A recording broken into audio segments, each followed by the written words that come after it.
महाराज जी, शंकराचार्य जी के लिए तो सर्व समान होने चाहिए। उन्हें क्या किसी राजनीतिक दल से क्या लेना देना, किसी से क्या, वो तो सर्व कल्याण के लिए जगत गुरु इसीलिए कहा जाता है क्योंकि जगत के गुरु है वो। उन्हें तो सबके कल्याण की कामना करनी चाहिए। फिर ये क्यों कहा? को प्रणाम करते हुए मैं बोलूंगा हम्म। कि अभी गुप्तेश्वरानंद जी की छवि ऐसी रही है लगातार, हम्म। किसी पार्टी विशेष पर या अपनी तरफ से चुनाव लड़वाना हम्म। या एक ग्रुप बनाकर चुनाव के लिए तैयारी करवाना, किसी को सहयोग करना, हम्म। ये खुलकर किए हैं। और ये जो शोभनीय नहीं है। हम्म। रह गई इस केस की बात, इस केस में तो देखा गया जो होगा। हम्म। दूसरे पक्ष के लोग पूरे साक्ष्य प्रस्तुत कर रहे हैं, सारे एविडेंसेस उनके पास है। हम्म। मैं फिर से बोलूंगा, भगवान न करे किस प्रकार का दिन आवे कि सनातन के ऊपर कहीं पे कोई प्रश्न उठ जाए।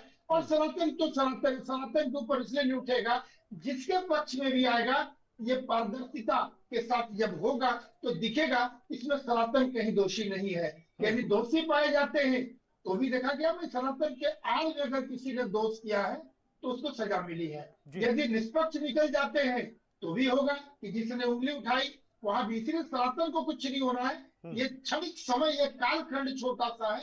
ये सभी को धैर्य रखकर अपने प्रति बहुत निष्ठावान होकर हम्म। सभी को एक निर्णय करने की आवश्यकता है। हम्म। हमारी भूमिका कैसी रहती है ये बहुत निर्णायक है भविष्य के लिए। जी महाराज जी, इस विषय क्यों चौथे शंकराचार्य अगर वो संकट में हैं तो उनके साथ क्यों नहीं खड़े दिखाई दे रहे जिस लेवल पे होना चाहिए?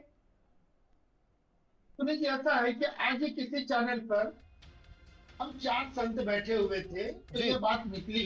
देखिए, जहां तक जो शीर्ष पे बैठे बाकी 3 शंकराचार्य भगवान है, हम्म। उन्हें इसलिए नहीं आना चाहिए, उन्होंने इसलिए कि मामला कोर्ट का है।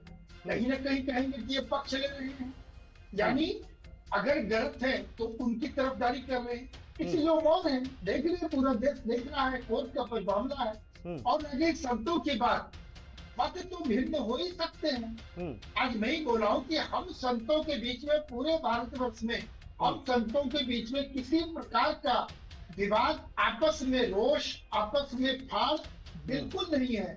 मतांतर हो सकते हैं, कोई अपने मत को, कोई अपने मत को रख सकता है, किंतु किसी प्रकार की तोड़ फोड़ और विभाजन अंदर में नहीं है, कोई ग्रुपबाजी नहीं है।